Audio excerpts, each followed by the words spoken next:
Movie की शुरुआत Sam Lord से होती है, जो एक एक्सपर्ट स्नाइपर है और अपने टारगेट के बाहर आने और उसका स्वागत करने का इंतजार कर रहा है।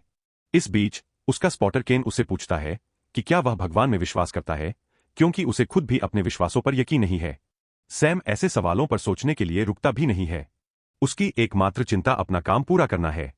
अपने पार्टनर के जोर देने पर वह जवाब देता है कि वह मरने तक इंतजार करेगा कि भगवान या ऐसी ही कोई चीज है या नहीं। आखिर में उसका टारगेट आता है, एक बिजनेसमैन जिसे शहर में ज्यादा पसंद नहीं किया जाता, जहां भीड़ उसकी कंपनी के गलत कामों के खिलाफ प्रोटेस्ट कर रही है। भीड़ को नजरअंदाज करते हुए बिजनेसमैन अपनी नई गर्लफ्रेंड से मिलता है, जो एक जवान औरत है, जो साफ तौर पर उसकी पर्सनैलिटी की वजह से उसके साथ नहीं है। गार्ड्स और आम लोगों की मौजूदगी के बावजूद सैम के पास अपना काम पूरा करने का यही एक मौका है, इसलिए वह बिजनेसमैन पर निशाना साधता है। हालांकि जवान औरत राइफल की चमक देख लेती है और आखिरी सेकंड में अपने पार्टनर को बचाती है और गोली खा लेती है। सैम को अफसोस होता है कि क्या हुआ, हालांकि केन उसे यकीन दिलाता है कि लड़की अभी भी सांस ले रही है। अपनी घबराहट को कंट्रोल में रखते हुए सैम फिर से ट्रिगर दबाता है और इस बार वह अपने निशाने पर लग जाता है। अपना मिशन पूरा करने के बाद दोनों छत से निकलने की कोशिश करते हैं, लेकिन इमरजेंसी सीढ़ियां गार्ड्स ने रोक दी है। फिर वे बिल्डिंग में घुसने का फैसला करते हैं। मंजिल पर पहुंचने पर वे गार्ड्स के एक ग्रुप को देखकर हैरान हो जाते हैं, जो उनके हथियार छीन लेते हैं। खैर, ऐसा नहीं है कि उन्हें अपने हथियारों की जरूरत थी। गार्ड्स से निपटने के बाद दोनों एक ट्रक में कचरे के बीच छिप जाते हैं और बेरूत में एक ऑपरेशन के दौरान इस्तेमाल की गई चाल का इस्तेमाल करते हुए रास्ते में बाल बाल बच जाते हैं। घर जाते समय केन सैम को याद दिलाता है कि लड़की अभी भी जिंदा है और अगर वह मर भी जाती तो उसे ज्यादा फर्क नहीं पड़ता, क्योंकि वह एक हथियार तस्कर की साथी थी। हालांकि सैम सोचता है कि उसने ऐसे आदमी को बचाने के लिए अपनी जान क्यों दी। अपने करियर में यह पहली बार है जब उसे ऐसी सिचुएशन का सामना करना पड़ा है। शिकायतों से थककर केन सैम को याद दिलाता है कि उसने अपना काम पूरा किया, जो उस समय सच में मायने रखने वाली एकमात्र चीज है। फिर सैम को अपनी बॉस तमारा का फोन आता है, जो थोड़ी समझदारी से समझाती है कि वह लड़की कोलेटरल डैमेज थी और उसे उसकी चिंता नहीं करनी चाहिए। क्योंकि वह बिल्कुल भी बेफिक्र नहीं लग रहा था, इसलिए वह उसे थोड़ा ब्रेक दे देती है। सैम जंगल में अपने घर की शांति में उस समय का फायदा उठाता है जहां वह अपने हथियार साफ करता है और अपने रोज के काम करता है। एक दिन एक भेड़िया आता है और सैम अपनी शॉटगन लेकर जानवर पर निशाना साधता है, लेकिन भेड़िया बिना दांत दिखाए चला जाता है। इस बात से राहत महसूस करते हुए कि उसने ट्रिगर नहीं दबाया, वह शिकार के लिए गुड लक कहता है। थोड़ी देर बाद टैमर जर्मनी के फ्रैंकफर्ट में एक नए असाइनमेंट के बारे में बात करने के लिए अपने खाली समय में बीच में आती है, जहां उसे बेशक केन का सपोर्ट मिलेगा। अपने कलीग से दोबारा मिलने पर सैम बताता है कि रिटायर होने से पहले यह उसकी आखिरी नौकरी होगी। वह थक गया है और उसके पास बाकी दिन शांति से जीने के लिए काफी पैसे है। केन चुप रहता है, यह मानने को तैयार नहीं कि उसे उसके बिना आगे बढ़ना होगा। इस बार उन्हें किसी भी कमरे में छिपना नहीं पड़ेगा, क्योंकि कल उन्हें एक लग्जरी जगह मिलेगी। पेंट हाउस में मिराओ नाम का एक कंसीएज मौजूद था। सारी सुविधाओं के बावजूद केन वह नहीं भूल सकता जो उसके दोस्त के पास था। कबूल किया और उसे बेइज्जत किया। पेंट हाउस में बसते हुए वह कैसे जा सकता है। सैम ने मिरो से बंद करने को कहा। पर्दे इसलिए हटा दिए क्योंकि खुले में रहने से उसे अजीब लगता है। मिरो उनकी बात मान लेता है और चला जाता है। उन्हें याद दिलाता है कि जरूरत पड़ने पर वह उनके काम आ सकता है। अकेले होने पर सैम का विरोध करने वाले लोग उसके विजन पर कमेंट करते हैं, उसे मतलबी कहते हैं और कहते हैं कि उसके जैसा ऑब्जर्वर एजेंसी के लिए बेकार है। उसकी वैल्यू सैम की काबिलियत में थी और उसके बिना शायद उन्हें उसके बचाव में नौकरी से निकाल दिया जाता। सैम बताता है कि वह अब बेवजह अपने हाथ गंदे नहीं करना चाहता, क्योंकि गलती से एक औरत को मारने से वह बदल गया है। अब वह अपनी जिंदगी में शांति चाहता है और तमारा भी उसे इसके अलावा कुछ नहीं समझा सकती। खुशकिस्मती से केन उसकी बात समझ जाता है और मान लेता है कि यह उसकी आखिरी नौकरी होगी। बेहतर होगा कि यह मजेदार हो। चीजें अच्छी तरह से शुरू होती है, कम से कम केन के लिए, क्योंकि उसके कमरे में दो मसाजर, मोना और लिली, उसके बॉस की तरफ से गिफ्ट के तौर पर भेजी जाती है। जब उसका पार्टनर सर्विस का मजा ले रहा होता है, सैम एक तरफ रहता है और मोना से पर्दे बंद करने के लिए कहता है, भले ही वह चांद देखना चाहती थी। बदले में वह उसकी किस्मत पढ़ने के लिए मान जाती है। इस बात का इस्तेमाल करते हुए कि उसकी मां एक किटाना थी और उसके पास खास काबिलियत थी, उसके पास एक क्रिस्टल बॉल भी है। सैम की हथेली पढ़ते हुए मोना कहती है कि उसकी इच्छाशक्ति बहुत मजबूत है, लेकिन वह एक झूठे आइडल के पीछे चल रहा है जिसे वह अभी तक समझ नहीं पाया है। फिर मिरो डिनर लेकर आता है और एक्सपीरियंस के लिए पर्दे खोलने पर जोर देता है। इससे सैम को गुस्सा आता है, जिसके परेशान होने की हर वजह होती है, क्योंकि उसे दूर से एक चमक दिखाई देती है। एक स्नाइपर उसे अपनी नजर में ले लेता है। जल्दी से सैम और बाकी लोग झुक जाते हैं, लेकिन उन पर मिरो का असिस्टेंट हमला कर देता है, जो एक माहिर हत्यारा निकलता है। खुशकिस्मती से सैम लड़ाई में एक्सपर्ट है और एक लड़ाई के दौरान वह अपने हमलावर से छुटकारा पाने का मौका लेता है। फिर उसका सामना मिराव से होता है, जो खुद को उसे मारने के लिए किराए का बंदूकधारी बताता है।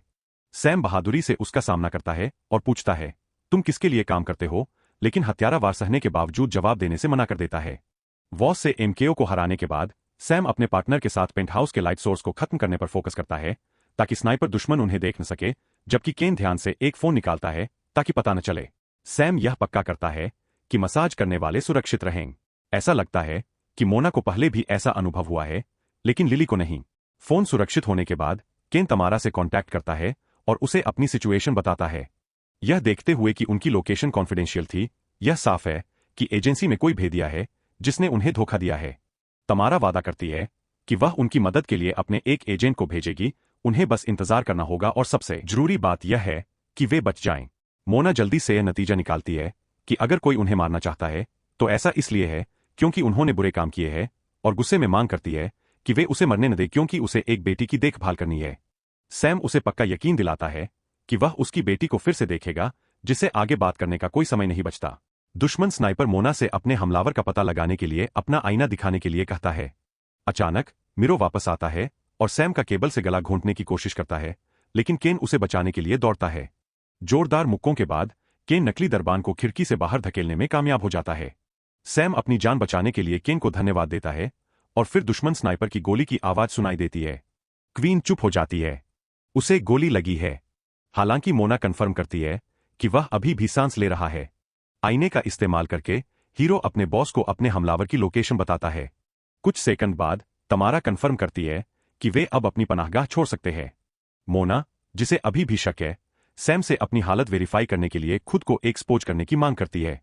एक ऐसा कदम जिससे उसकी जान लगभग चली गई थी। जब सैम अपने बॉस से एक्सप्लेनेशन मांगता है तो वह बताती है कि वह उसे रिटायर नहीं होने दे सकती। उसके स्किल्स वाला एक कॉन्ट्रैक्टर एजेंसी के लिए प्रॉब्लम बन सकता है, इसलिए उसे तुरंत निकाल देना बेहतर है।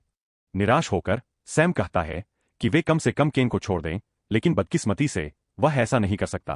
केन बहुत ज्यादा बोलता है, जिससे वह मिशन के लिए रिस्क बन जाता है। गोपनीयता। इस पूरे समय के दौरान सैम और केन बुरे लोगों को खत्म नहीं कर रहे थे जैसा कि उन्होंने कभी सोचा था, बल्कि कानून के लोग जो कल के लिए एक प्रॉब्लम बन गए हैं। सैम सिर्फ बदला लेने के बारे में सोचता है, लेकिन पहले उसे उस खतरनाक जाल से बचना होगा जो होटल बन गया है। बेशक यह कल की बात है। यह सुनकर घबराई हुई लिली भागने की कोशिश करती है, लेकिन दुश्मन के स्नाइपर का एक सटीक शॉट उसे लग जाता है।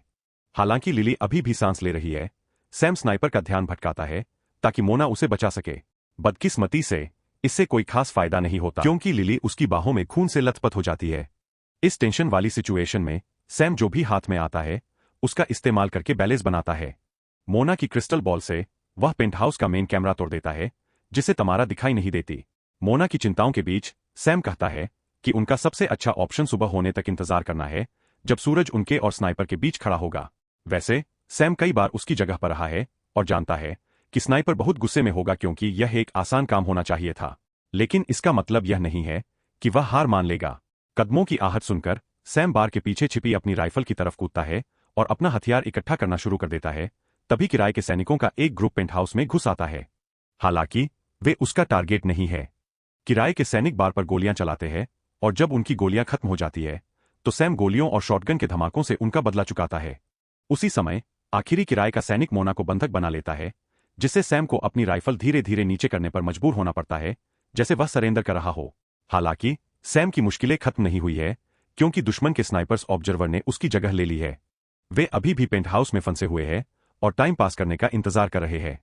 मोना सैम से पूछती है कि वह कब से लोगों को मार रहा है। ट्विन टावर्स के गिरने से मोटिवेटेड होकर क्या आप 18 साल की उम्र में आर्मी में भर्ती हुए थे?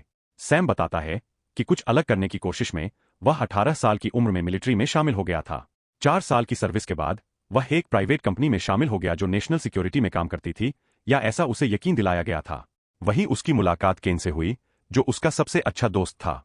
उसकी कहानी सुनकर मोना उसे अपनी बेटी की एक फोटो और उसका पता देती है और कहती है कि अगर वह यहां से जिंदा नहीं निकला तो उसे उसकी देखभाल करनी होगी। हालांकि सैम जोर देता है कि वह अपना ख्याल रख पाएगी। मोना उसे याद दिलाती है कि उसकी तरह वह कोई सैनिक नहीं है, इसलिए वह अपनी बेटी की देखभाल करने के वादे के बदले में उसकी राइफल वापस दिलाने में मदद की पेशकश करती है। उसी समय 3 किराए के सैनिक पेंट हाउस में घुस आते हैं, जिससे सैम को वापस जंग के मूड में आना पड़ता है। भले ही वह पहले 2 को जल्दी से खत्म कर देता है, लेकिन आखिरी वाला एक बड़ी चुनौती बन जाता है, जो उन्हें लिफ्ट में घेर लेता है।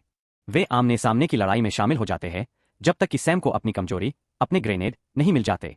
पेंट हाउस लौटने पर उसका सामना एक किराए के सैनिक से होता है, जिसे वह मरा हुआ समझता था, लेकिन कोई और उसे बेहोश कर देता है। मोना, बदकिस्मती से इस हरकत से वह स्नाइपर के सामने आ जाती है, जो उसे गोली मारने में हिचकिचाता नहीं है। सैम भी जवाबी गोली चलाने में हिचकिचाता नहीं है। अपनी मौत के बिस्तर पर मोना उसे अपनी बेटी की जिम्मेदारी लेने और उसे पहले से बेहतर जिंदगी देने के लिए कहती है। मोना जैसे ही अपनी आंखें बंद करती है, केन अपनी आंखें खोलता है और उसे पता चलता है कि उसकी रीढ़ की हड्डी में गोली लगी है, जिससे वह अपने पैर नहीं हिला पा रहा है। मोना की मौत के बाद केन सैम को बताता है कि अब वह समझ गया है कि उस दिन उस लड़की ने अपनी जान देकर अपने टारगेट की रक्षा क्यों की थी। यह किसी ऐसे व्यक्ति की रक्षा के लिए था जिसे वह प्यार करती थी। आखिर वह सिर्फ पैसे के लिए इसमें नहीं थी। हालांकि इमोशनल मामलों को बाद के लिए अलग रखना होगा, क्योंकि तमारा उनके मिशन को पूरा करने के लिए मशीन गन से लैस एक ड्रोन भेजती है, लेकिन सैम ही ड्रोन को मार गिराता है।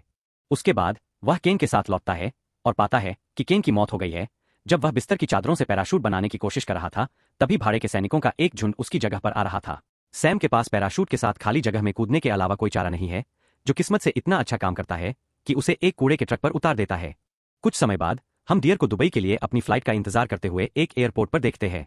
उसी समय सैम उसे कॉल करके चेतावनी देता है कि अब से वह सिर्फ पर्सनल वजहों से शूटिंग करेगा और वह भी उनमें से एक है। कॉन्फिडेंट होकर तमारा फोन रखती है और बाथरूम में चली जाती है।